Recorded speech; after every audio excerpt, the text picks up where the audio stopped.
একটি ছোট্ট গ্রামে বাস করত দুই বোন রূপা ও মালিহা।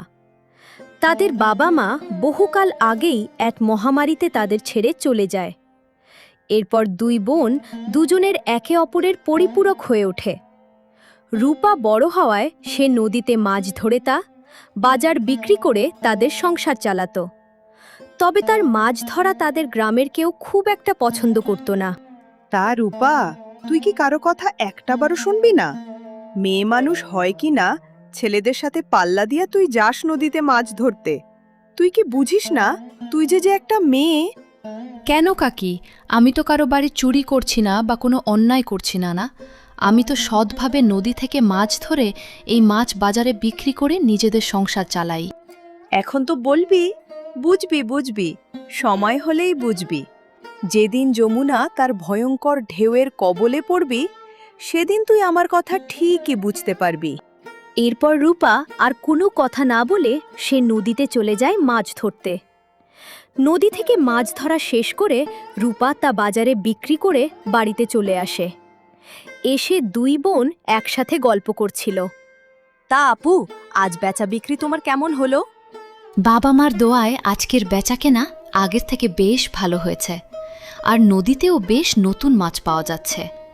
আর বাজার বিক্রি করতে গেলে দাম চাওয়ার সাথে সাথে মাছগুলো সবাই নিয়ে যাচ্ছে। এভাবেই রূপা নিয়মিত মাছ ধরে তা বাজারে বিক্রি করে বেশ ভালোভাবেই তাদের দিনকাল চলছিল। তবে বেশ কিছুদিন পর হঠাৎ করে নদীতে মাছ আর জালে ধরা পড়ছিল না। এতে রূপা বেশ চিন্তিত হয়ে পড়ে। আরে আজ কি হলো? জালে তো একটা মাছ অত ধরা পড়ছে না। আমি যদি মাছ না পাই তাহলে আমি তো বাজারে বিক্রি করতে পারবো না, আর না বিক্রি করতে পারলে তাহলে আমরা খাবো কি? না, এত অধৈর্য হলে চলবে না আমায়। যাই, সামনের দিকে যাই, একবার সেখানে দেখি মাছ পাই কিনা। এভাবে রূপা বেশ কয়েকদিন ধরে চেষ্টা করতে থাকে। নদীর এক প্রান্ত থেকে অন্য প্রান্তে মাছ ধরার জন্য সে যায়, তবে সে দিন শেষে খালি হাতে তাকে বাড়ি ফিরতে হয়। তা আপু, আজকেও কি তুমি কখনো মাছ পাওনি? না রে বোন, আজকেও আর কোনো মাছ পেলাম না। বুঝতে পারছি না হঠাৎ করে সব মাছ কোথায় গায়েব হয়ে গেল। নদীর বিভিন্ন জায়গায় জাল ফেলে দেখেছি, কিন্তু একটা জায়গায় আমি মাছ পেলাম না। আচ্ছা আপু, দেখো, তোমার হাতে তো সব্য কিছু নেই। তুমি তো তোমার মতো চেষ্টা করছো, এটাই অনেক। তবে আপু, আমার বাড়িতে খাওয়ার জন্য চাল ডাল সব তো ফুরিয়ে গেছে, তাই আজ আর আমি কিছু রান্না করতে পারিনি। কি আর করার বোন, আজ হয়তোবা আমাদের কপালে কিছু খাওয়া লেখা নেই। আজকে হয়তোবা দুজনকেই পানি খাইয়ে দিন কাটিয়ে দিতে হবে। পরের দিন রূপা তার তীব্র আত্মবিশ্বাস নিয়ে আবারও নদীতে যায় মাছ ধরতে। তবে সেদিনের সূর্যের তাপ ছিল ভয়ঙ্কর, আর এদিকে রূপাও কোনো কিছু খেয়ে আসেনি, যার ফলে রূপার শরীরও ছিল দুর্বল। সে অনেক চেষ্টা করতে থাকে। এভাবে সে পরপর কয়েকবার জাল ফেলে, তবে সে কোনো মতেই মাছ পায় না। না, আমায় হাল ছেড়ে দিলে চলবে না। বাড়িতে আমার ছোট বোনটা না খাওয়া। বাবা মা চলে যাওয়ার সময় আমি যে ওদেরকে কথা দিয়েছিলাম, আমি কোনো সময়ই আমার ছোট বোনকে কষ্ট দেব না। দেখি সামনের দিকে মাছ পাওয়া যায় কিনা। রূপা তার সর্বোচ্চ শক্তি আর ধৈর্য দিয়ে নদীতে জাল ফেলতে থাকে। তবে নদীর পানি আর সূর্যের তাপ আর রূপার দুর্বল শরীর এত কিছু মেনে নিতে না পেরে হঠাৎ করে সে অজ্ঞান হয়ে নৌকাতে পড়ে যায়। এদিকে সময়ের সাথে সাথে সন্ধ্যা হয়ে যায়। এমন সময় রূপার ছোট বোন মালিহা সে বাড়িতে থেকে তার বড় বোনের জন্য চিন্তা করছিল। কি ব্যাপার আপু, এখনো আসছে না কেন? আপু তো এত দেরি করে না কোনো সময়। আপুর কি তাহলে কোনো বিপদ হলো? না, আমি এসব কি ভাবছি। আচ্ছা, আমি না হয় আর একটু অপেক্ষা করে দেখি। মালিহা রূপার জন্য অপেক্ষা করতে থাকে। এদিকে রাত হয়ে যায়। রূপা তাও বাড়িতে ফিরে আসে না। আবার মালিহা রূপার জন্য অপেক্ষা করতে করতে সে হঠাৎ করে ঘুমিয়ে পড়ে। পরদিন সকালবেলায় তার চোখ খোলে এবং সে বলে, এত সকাল হয়ে গেল, এরপরেও আপু আর বাড়িতে আসলো না। না, এবার বিষয়টা সত্যিই খুব চিন্তার।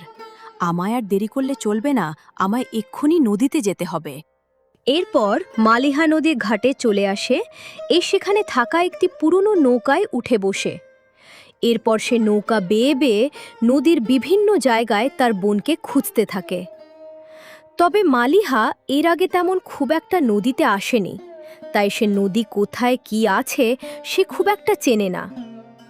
সে তার বোনকে খুঁজতে খুঁজতে হঠাৎ করে নদীর এমন জায়গায় এসে পড়ে যে সে কোনোভাবেই আর রাস্তা চিনছিল না। আরে আপুকে তো আমি নদীতে খুঁজছিলাম, কিন্তু আমি আপুকে খুঁজতে খুঁজতে কোথায় চলে এলাম? আশেপাশে তো কোনো পাড় দেখতে পাচ্ছি না। কোথাও আবার আপুকে খুঁজতে খুঁজতে আমি তো হারিয়ে গেলাম না। আচ্ছা যাই হোক, আর একটু সামনে গিয়ে দেখি যদি কোনো বসতবাড়ি বা গ্রাম দেখতে পাই, সেখানে না হয় থেকে যাব।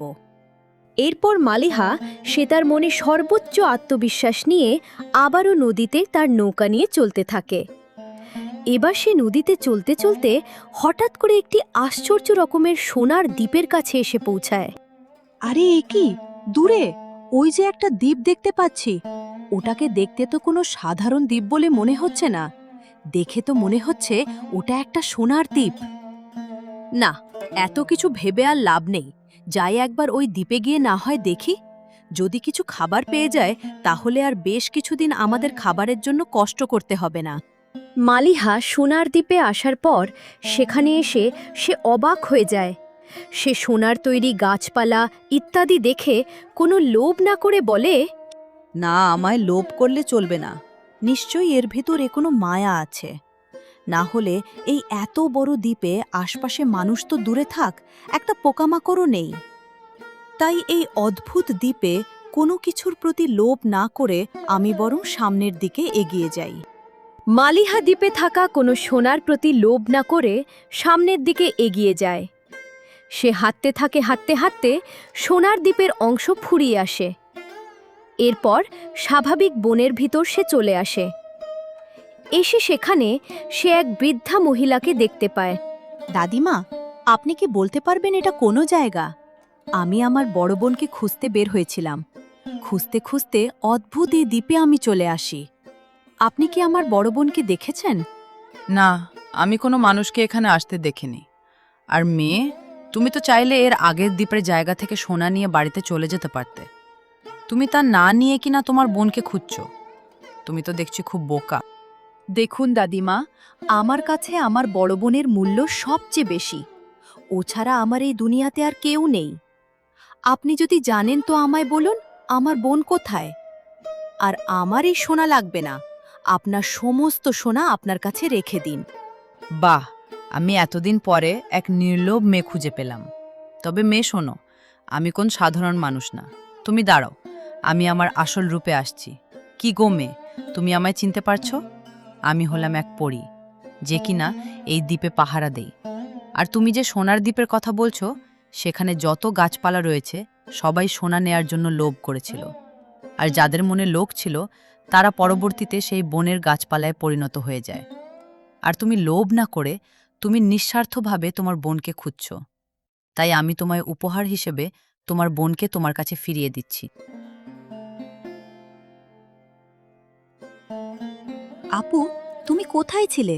তুমি ঠিক আছো তো? তুমি বাড়িতে আসলে না বলে আমার খুব চিন্তা হচ্ছিল। তাই আমি তোমায় খুঁজতে বের হয়েছিলাম। এরপর আমি এই দ্বীপে আসি। তারপর এক অদ্ভুত বৃদ্ধ দাদি মার সাথে দেখা হয়।